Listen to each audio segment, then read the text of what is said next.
Not sure they're going to help me do any firewood,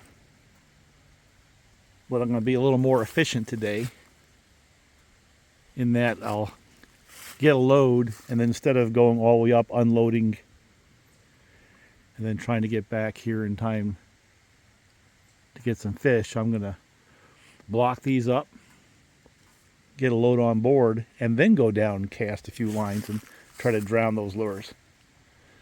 Last night I came out and caught 3 fish in about 15 minutes, but they were kind of small. They weren't a whole lot larger than the lure that caught them. It's no fun, right? I don't want to hurt those little things. Yeah, that one.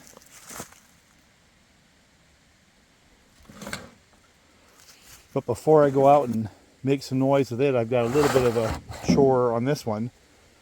I'm not sure it was oiling as well as I like, and 2 things. One is I'd like to upgrade the bar to a little bit longer bar.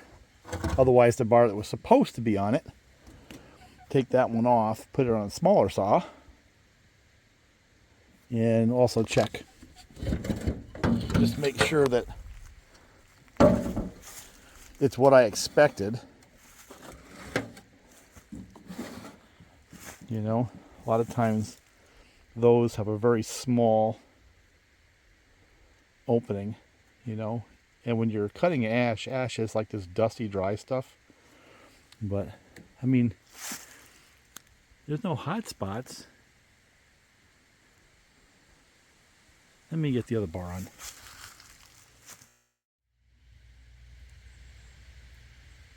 Yep, got a plugged hole. So that thing could pump oil to the end of time, but the little hole in the bar is plugged up with this sandy stuff. You know, this stuff right here gets into everything.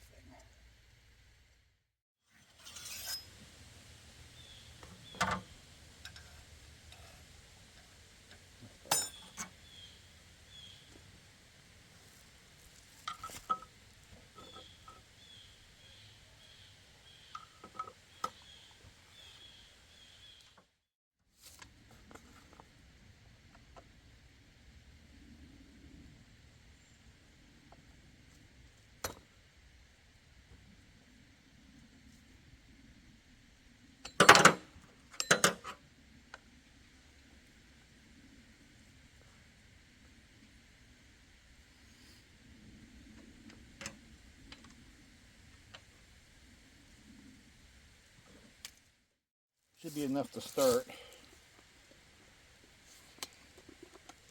See that it oils.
I'm not sure which project I want to take on today. This one here I'm going to have to box up and put away, I think, because what it needs is a pair of these side frames. And I think from the get-go they were flawed. You know, this is a K-Line EP5. And let me see. I'm not sure what the boggle of this one is. Oh, I see. Just a rod. That might be an easy fix if I can find a rod.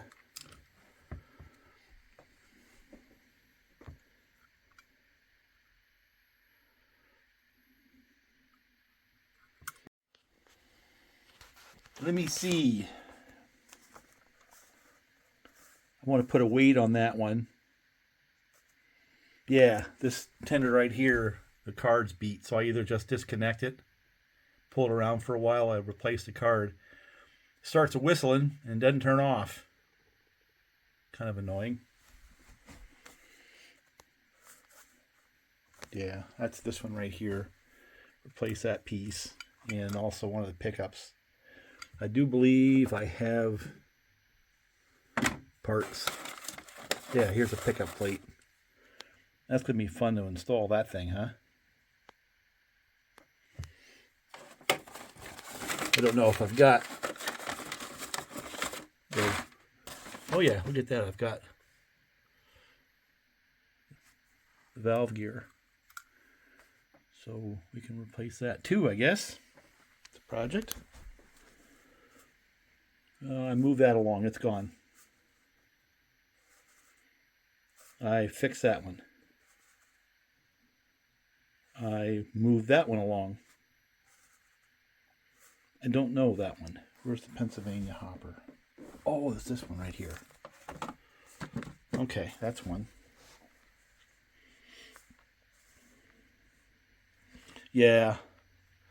This actually is unfortunately typical. Now I had built this goofy thing. One of my first forays into sheet metal frame ALCOs and making my custom, you know, running off the same E unit concoctions here. And I ran that thing and ran it. At the time I had a layout that had a hill and it just wore the gears out. And, oh yeah, I remember this one. This was my original 1816. And it doesn't run. That's one I want to put up here pretty quick. Figure out why that thing won't run. I like those things. This one here is a repaint. It's ugly. But that's a perfect one for me. It's got a broken rod there, obviously. Or is it? Or does it just have to be put back in? Look at the other side. It just has to be put back in. There's a project. So I got 3 right here. Die-cast steamers. And this one here, what I want to do is get rid of those MPC aero drives and replace them with the earlier Magnetractions. Yeah, perfect day to run the trains for just a little bit. I've already got a nice train on the lower track. I can continue running that with my new, for me at least, K-Line Lehigh Valley caboose that has lights and those cool die-cast trucks. I like that little thing. I have to add to my caboose collection, you know, the different road names I'm actually going to run. So Lehigh Valley is now complete. I have a whole bunch of Pennsylvania. Hey, here's the box that came with that caboose right there. Yeah, and here's my new for me U25 Weaver, Pennsylvania. Runs really good. Now I've had this for a little while, and just haven't run it much. It's a Lionel, and of course most of these are Lionel or MTH or something else more 027.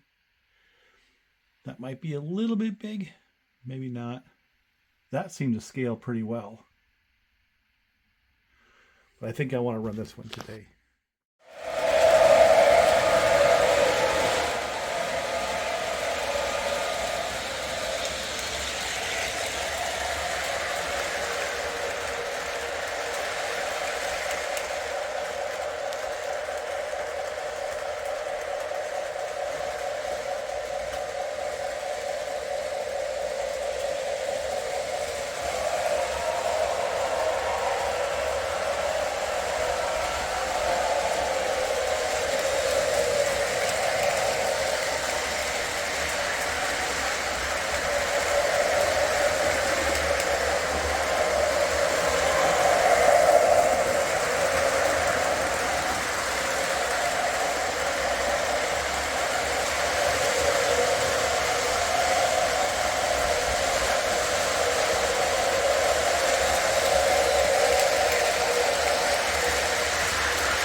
So what's the takeaway from all this? As if every video has to have one? Well, really there isn't one. I just wanted to run my trains today. And I had them going around in circles for a while before I decided to pull the camera out. And I had run my Lionel GP30. And, you know, it looks pretty good. Scaled okay. A little bit big, a little tall. Ran these, and they scaled pretty nicely to the Lionel rolling stock I have right behind it, all Lehigh Valley, with the exception of that K-line caboose. Then I kind of reached back into history and got this old F3 Lionel, you know, from the 50s. And that darn thing runs so good. You know, of course, it scales really well to the 027 rolling stock I have here. Mostly with northeastern road names. And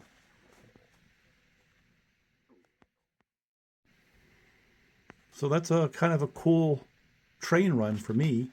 And yet again, this series here just defies the laws of nature sometimes, the laws of physics, for running as well as they do. What an awesome design they were for their time period, right? And it's raining like crazy out.